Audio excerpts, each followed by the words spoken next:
This podcast is for educational purposes only, does not constitute legal advice, and does not create an attorney-client relationship. If you need legal assistance about a legal problem, contact an attorney. Thanks for joining us on another episode of Know Your Regulator, the podcast that inspires you to engage. I'm your host, Simone Murphy, and co-hosting with me today is Associate Carrie Bloodsaw. Hey, Carrie. We've got Hi. a great episode lined up. We're going to be discussing licensing and enforcement for massage therapists in Texas. Joining us for this exclusive chat is the Director of Enforcement, Ron Foster, and Heather Muir, Director of Licensing. And thank you guys so much for being with us. How are y'all doing? Doing great. Thank you for inviting me. Yes, doing well. Thank you for having me as well. We Absolutely. always enjoy opportunities to talk about our programs and what we do. So I think we'll start off kind of at the very beginning, probably when you first come in contact with, a young hopeful, which would be an application.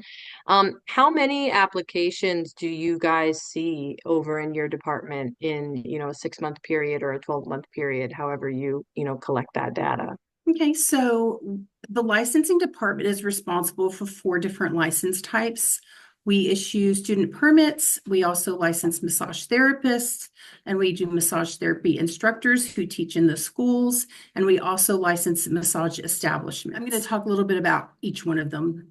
So the students, we generally get about a little over 4,000 applications a year. Massage therapists, we get about 16,000 a year, and that's initial and renewal. Instructors about 850 a year, and then establishments about 2,000 a year. Generally, initial massage therapy applicants about 4,000 a year. Instructors are around 170 a year. Establishments a little over 1,000 a year, and those are initials. And then the rest of that number would be in renewals. So a little over 12,000 renewals for massage therapists, about 650 instructor renewals, and then about 950 establishment renewals. Wow. Okay. So you guys are very busy over there in the application department, especially when you're dealing with, right, just not new applications, but renewals. And then if you have 4 categories. And for our listeners, could you walk them through, in your experience, the typical application process? We'll get into some of the, intricacies or some issues that could come up, but in general, what could someone anticipate it looking like the general process? So at a very high level, to start off with, we receive an application. It's either through the mail or it's online. Then we review it to make sure it meets all of the requirements. And then if we need additional information, we send them a request for information, or RFI for short. And if everything is there, we issue the license. And then the license is generated and printed, and then it gets mailed out to the applicant. Students are pretty easy process. You have to be enrolled in the school. That's it. Very easy, very quick. When you're talking about a massage therapy license, there's several ways which they could obtain Texas licensure. First, they would have gone through a massage school in Texas. And once they complete that education, they submit their application. It's reviewed, same process. They would take the Texas examination. And then we send them, at that point, a fingerprint request, because they have to be fingerprinted. Once they get that information and those instructions, they schedule that and go do that. And then that gets sent to enforcement on Ron's team for review. And then once that's cleared and they pass the exam, we issue the license. The second is if they've completed it at a learning institution that is probably not a licensed massage school, like a community college. Mm-hmm. Or through some other method. They have some college courses at a college, but also then maybe kind of stitch it together, their education together to meet those 500 hours. They can take the MBLEX, which is an exam that's offered by the Federation of State Massage Therapy Boards, or they can take the Texas exam. But if they already have their exam scores, they submit that to us with their application. And then we also have, if they do take the NBLEX, they have to take a jurisprudence exam, and that's a law and rule knowledge for the state of Texas. And then we also have a lot of applicants that come from other states and other countries. The one thing that they have to do if they're in another state and they're licensed in another state, they have to submit us a letter of good standing and licensure from the state that they're licensed in currently. And so out of country kind of gets a little more hairy and technical because they have to go to a credentialing evaluation service and get that evaluated through them and then submit that in with their application. There are times when maybe that education doesn't meet our requirements and they have to go back to school and get some additional education. But once everything is received, no matter what pathway they go through, as long as everything is complete, then we issue that license. Instructors, same process.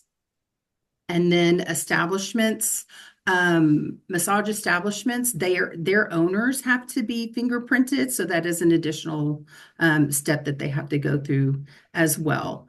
But that's generally the process that we go through. Okay.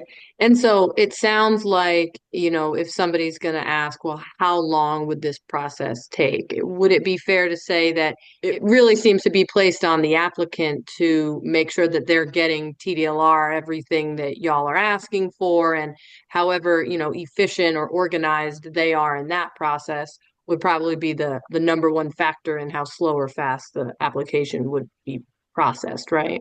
That is 100% correct. We prefer, our deputy executive director likes to say he was asking some of our employees what their favorite application to process was, meaning like what program, and the employee's response was a complete application, no matter what program it is. So yes, Right. we definitely want complete applications. And overall, we generally will touch an application within 2 weeks of it coming to us if it's online.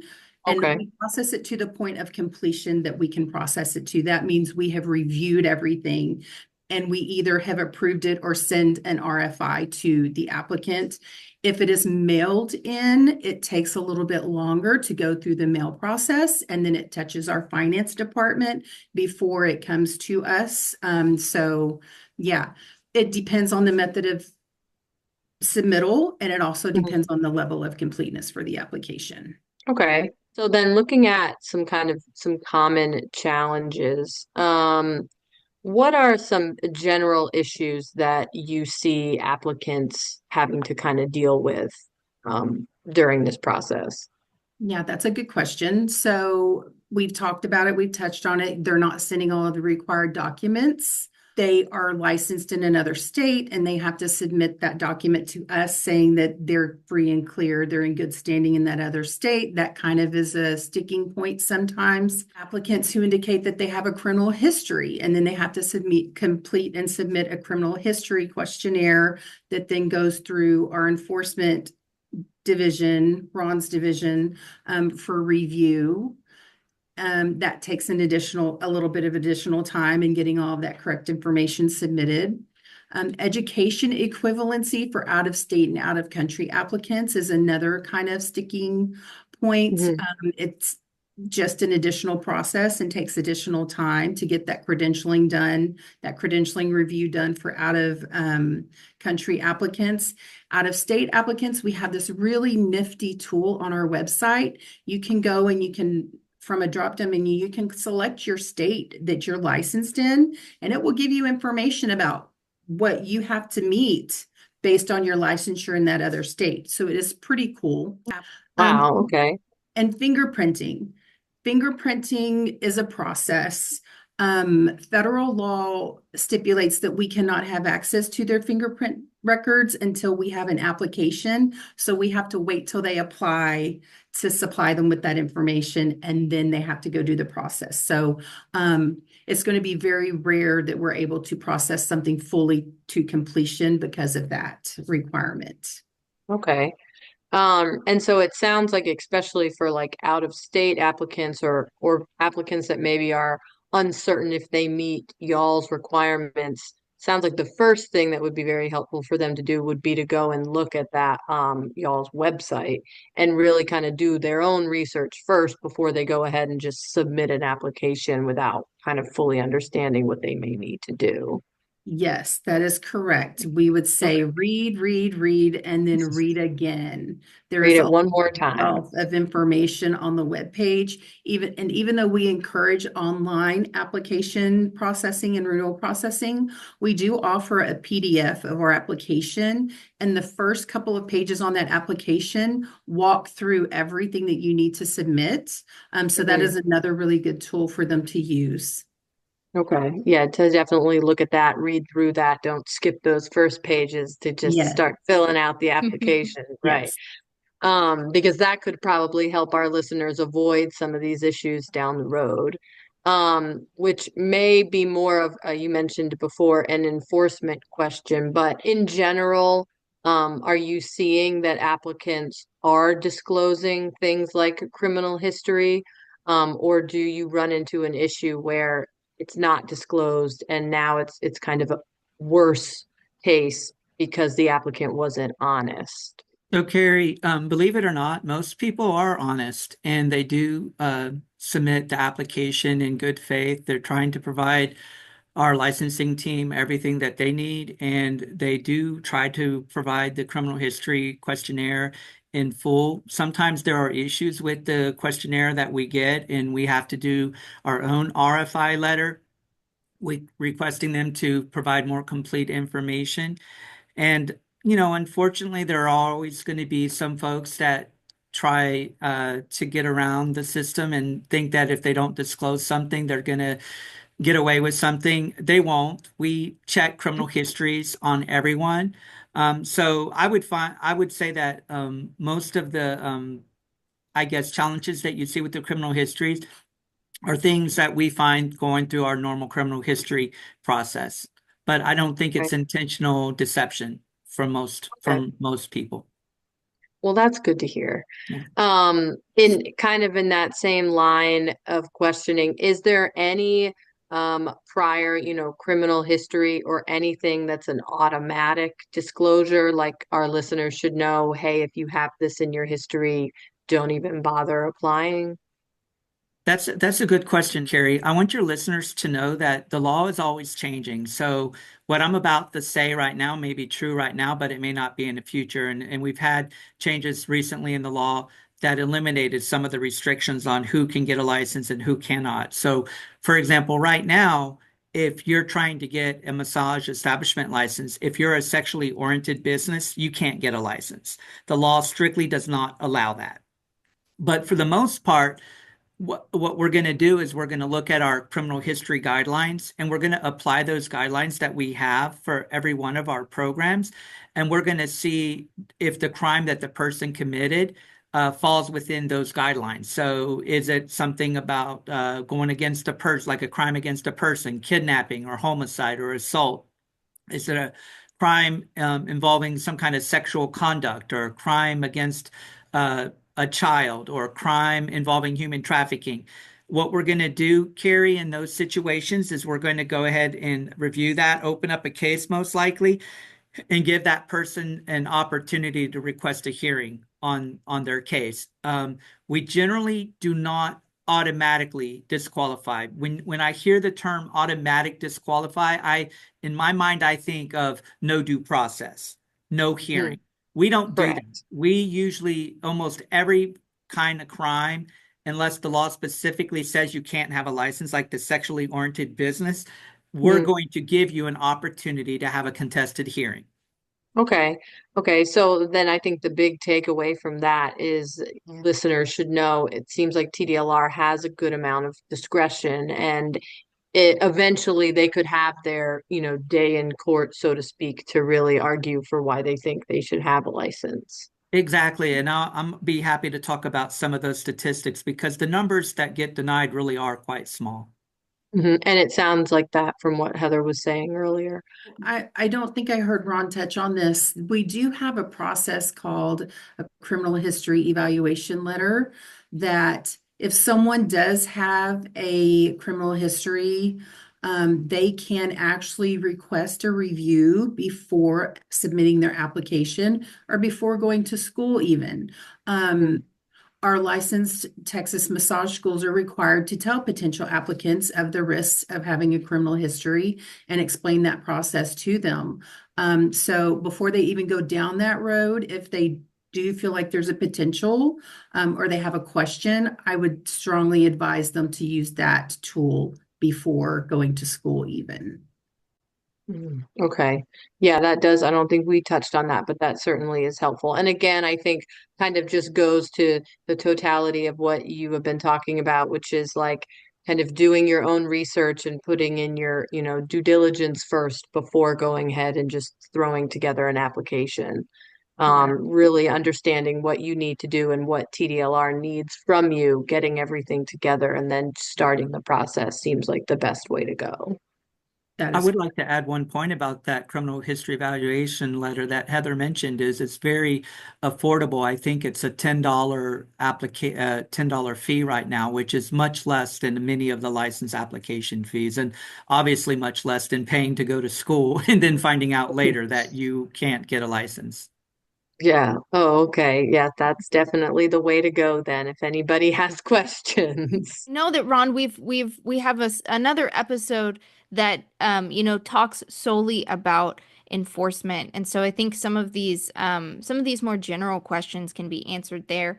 But I'd like to kind of hone in on the massage therapy department, and are there any things that you are seeing in the enforcement division that kind of stand out as far as complaints go? Are there, common issues that these licensees are facing? Thank you, Simone. Let me start off by giving a shout out to our website, tdlr.texas.gov. All of the information that I'm going to provide is under the complaints and enforcement section. So you can go and look at these statistics. It's publicly available information. There's also all kinds of licensing information on our website for each one of the programs. So tdlr.texas.gov is the place to go.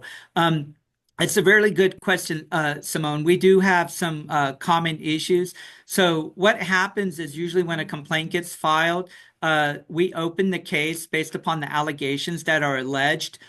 As you can imagine, sometimes those allegations are not true. They're just what people are telling us.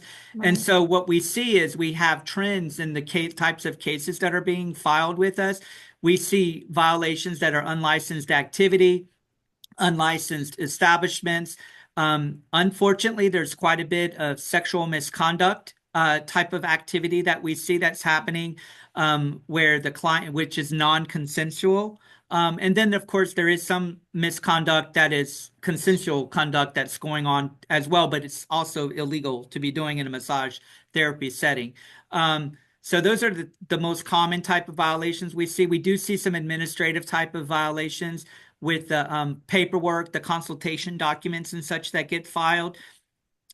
So those are all the allegations we see at the opening. When it comes to the disciplinary actions that we issue, we tend to kind of focus on the more serious public health risks. So the sexual misconduct, the human trafficking is a big issue for us right now. So we're focusing a lot on that kind of activity, unlicensed activity from the establishment and establishments that allow unlicensed persons to work there. Those are the big trends that we see right now in the massage industry. Gotcha. Yeah, yeah. No, and that would make sense. Are these complaints generally, kind of like we were talking about earlier, are these initiated by TDLR? Are you guys seeing some of these things and getting tips? Or are these, victims that are coming forward or, consumers that are submitting these complaints? So in the last, so I'll just run through some statistics real quick. Fiscal year 23, we had 608 consumer complaints, and in fiscal year 24, we had 840. consumer complaints. We also do department inspections of the massage establishments in this program. So we had 566 cases that were open because of department inspections and 585 that were open in fiscal year 24. So the bottom line is we get a pretty substantial number of people that are complaining to us. Yeah. There are a lot of people that step forward when they've been assaulted or when they've had something inappropriate happen. Our inspections team does a very good job of getting out there and inspecting these locations and looking for indicators of human trafficking, which it's actually required in many of these for these establishments to have signs up to advise people about the danger of human trafficking. So that's something we're looking for, and we open up a pretty good number of cases on our own based upon that. What advice would you have for these licensees that are receiving complaints? Like you said, sometimes they know that they've done nothing wrong and they're completely innocent. Do they still have to go through this process? They really do, Simone. They need to engage with us. I know it's the big bad government sometimes is the way people look at us, but we're here to really do a fair and unbiased investigation. That's what I expect of my team members.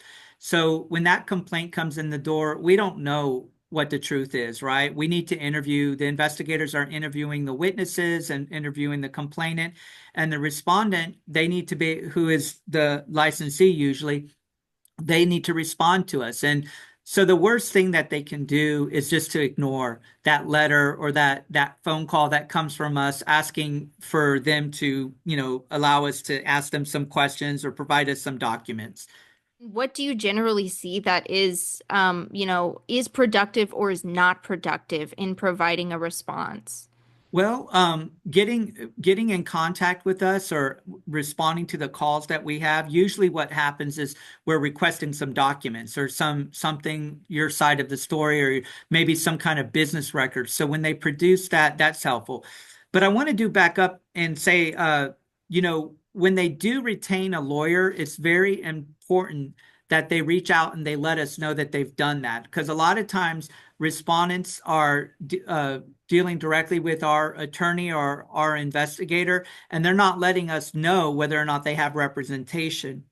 So it's very important from our perspective that if there is if they do have representation, that we're dealing with the attorney, that we're asking our requests to the attorney, and the attorney very often is able to explain to the respondent what the violations are that are alleged or what documents are needed to come into compliance.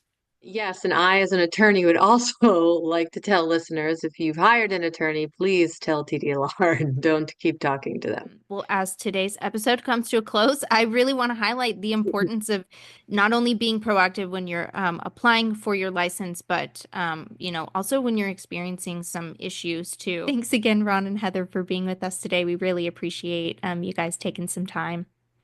Thank you. Yes, thank you guys so much. I think you've just really explained to people that you are, TDLR is encouraging them to reach out, to look at the website, to look at the, actual applications, follow their own instructions. And I think this process could be really, really easy for some folks. So thank you guys so much. Thank you. Know Your Regulator, the podcast that inspires you to engage.